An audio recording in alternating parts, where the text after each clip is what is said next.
So this probably isn't going to be one of the videos I make that gets like the most views or anything, but I believe this is probably going to be one of the more important videos that I make on this topic of kind of chess improvement, and it's going to be on the topic of what I like to call opening ADHD, and basically why most people should stick to only playing one opening. And when I mean one opening, of course, I mean like as white, one set opening, Catalan, London, 1e4, whatever, hopefully not the London, but, and then as black, you know, playing something like versus e4, the Caro-Kann, and then against d4, I don't know, like the King's Indian, let's say. And I will say before, like I really go into like explaining why I think most of you should only play one opening, I will say that personally, this is sort of what I've done to get to the level that I am now, and I still want to get better, but on my way up to like where I am roughly now, like around 2200 FIDE, pretty much I only really had like one set of openings I played with white. I sort of played d4, c4, I sprinkled in a few other things here and there, but I always had a solid foundation based upon sort of like the Queen's Gambit, the Catalan. The same with black, I was pretty hardcore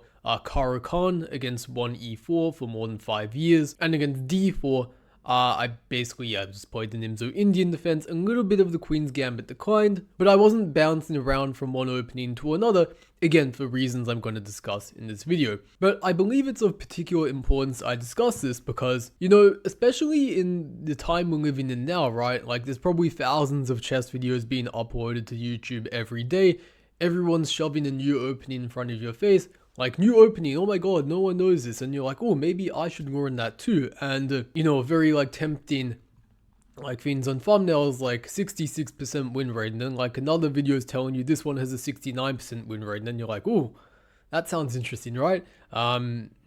This thumbnail I like, because they're, you know, shaming London system players, so I approve of that. But, you know, basically what I want you guys to understand is that almost any opening you can make work if you really study it, and the following graph is going to really serve as my explanation for this, along with what I'd like to call like macro and micro ideas. And you've probably never really heard of this in the context of chess opening because I made it up, but basically the idea is the bottom of the curve, we have just, you know, patzes, and you don't necessarily have to be a patzer in chess in general, but at least let's say this is a specific opening, maybe the Caro-Kann against e4, right? Well, you just start learning, you don't really, maybe you know a tiny bit about it, but you know, you're at the bottom of the curve, you have a lot to learn. And initially when you start learning stuff, you're going to be learning big picture ideas, like, oh, I develop my pieces to these squares, I have like these pawn breaks, and it's going to feel like you're improving a lot in like a very short amount of time.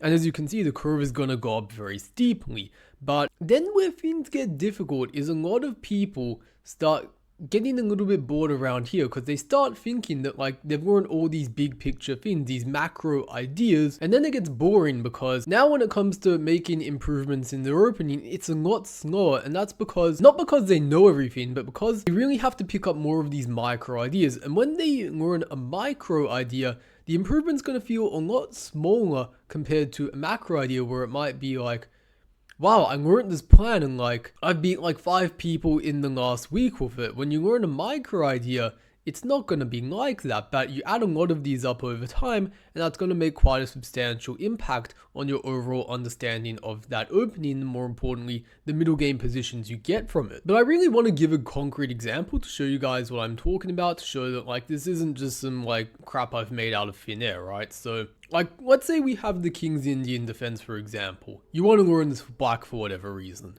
Okay, sure. One of the first things you're going to learn, maybe you watch some YouTube video, you see some like game by Garry Kasparov, and you see black goes for like this f5 pawn break, they move the knight out of the way somewhere, they push the f pawn, then they start storming the kingside pawns down, and you're like, whoa, that's really cool. You start playing this idea in some games, you win against a few people online, and you're like, wow, I think I figured out this King's Indian thing. Like, all you have to do is push the kingside pawns and then you pretty much win.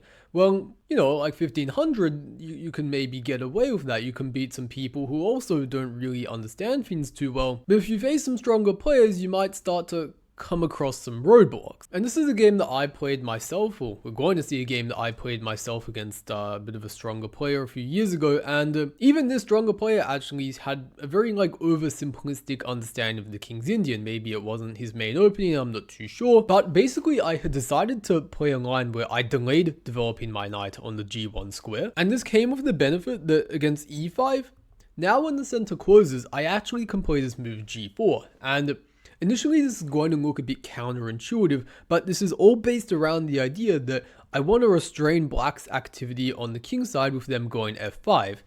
They tried to go for this anyway in a few moves, knight e8, h5, I push my king side pawns, and a lot of people have the misconception when they see white pushing their king side pawns that they think white's trying to go for some knockout blow in 20 moves and blow black off the board. That's actually not the case. Very often we're just trying to restrain them on the king side, and once we shut down the side of the board where their typical counterplay sort of occurs, then we can sort of play on the queen side actually, where typically it is we have more of an advantage because we have more space on that side of the board. Our pawn chains pointing this way is typically said, so we usually want to try play over there. But nonetheless, black ignored some of these cues and they just went for f5 anyway. But then everything blew up in front of their face, and eventually, I won't analyze these moves too much. You can see a bit of weird stuff happens, but when all the smoke is kind of cleared, you can see that white is completely dominating. My opponent on move 22 decided to resign actually because there's just no way he can avoid all the troubles along these sort of files on the king side. And I wouldn't even call this a micro idea though. We in general would consider something like this, or at least I do, like knight e8, f5. A macro idea, but this is also another macro idea for white, maybe not as well known. This is a bit more advanced, of going for something like g4, trying to gain space on the king side and sort of inhibit black from getting their own counterplay. But then this position, this is taken from a game from one of my students, one of my younger students actually, and he had this position at a recent tournament where he had black in the King's Indian. We had recently discussed actually this g4 idea, but I was actually showing him from the white perspective this g4 idea, but now he had black and he sort of realized that, like, okay, f5 looks a little bit scary because then I'm going to be opening stuff up in front of my king. So he ended up being a bit passive, and a few moves he sort of got into trouble actually with some tactical ideas that white had that was quite sneaky. But what's quite interesting is that while generally speaking f5 is not quite the right idea in many of these positions where white sort of push their pawns, in this position concretely it sort of works out okay, because like if takes, if we can play f4 and like put the king on h7, the position is closed enough and it's not a big deal. What can sort of be an issue sometimes is when white takes again, and then they can play bishop d3 opposing our light squared bishop. If light squared bishops get traded off, then the light squares are quite weak and black's territory, and that's a little bit concerning. But of course here you see that bishop d3 is pretty stupid, it just hangs a piece, so that would probably force something like king c1. But in that event, black has actually pretty decent control of the position. We don't need to be overly concerned about white taking, and therefore this whole f5 move is actually playable, and according to the engine, the top move. White still is maybe a little bit better, but this is more of like a micro idea where we see that, we have an exception to the rule. The rule being generally, okay, you want to be careful of going f5 when whites push their kingside pawns, their king is castled on the queen side. But here it turns out we can sort of ignore that and do it anyway, because if they take twice, our pieces are very active and we have enough piece activity to compensate for the opening files in front of the black king. But I just want you guys to appreciate, right, there's no way on earth you're going to understand that by just going through this initial phase and learning the big picture ideas and then getting bored eventually, going back down, becoming a patzer in a new opening, and every time a new chessable course comes out on like a new opening, switching to that opening and like, oh, this is what's gonna like, change my life and like get me a new girlfriend after my last one dumped me because I played the London system, right? And while I can sympathize with that definitely, it's important to understand that no matter what opening you play, there's gonna be this sort of slowish period where you're sort of just picking up a bunch of these like small ideas. It won't feel like much at the time when you're learning a lot of it, after you sort of have this easy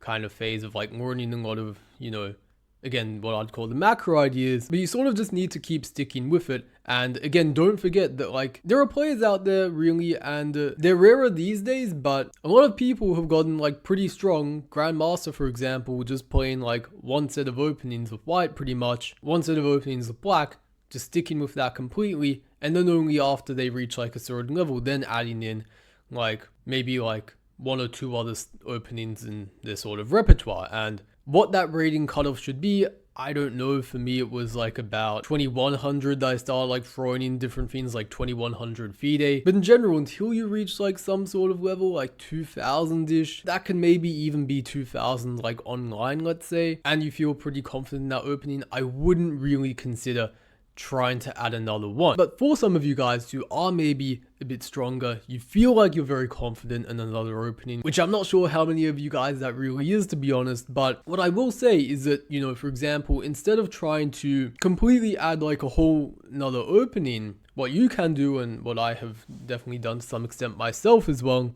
is let's say you're a Caracan player, for example. Instead of like, you know, let's say they play the advanced variation. I hope you can follow along with me, but we're not going to be talking about anything too deep. But let's say they play the advanced variation and you usually go 3c5. Well, if you feel like you know that pretty well and you're like, okay, I want to sort of broaden the positions I'm comfortable with, then you can start learning, for example, 3 bishop f5 as well. That's one that I prefer.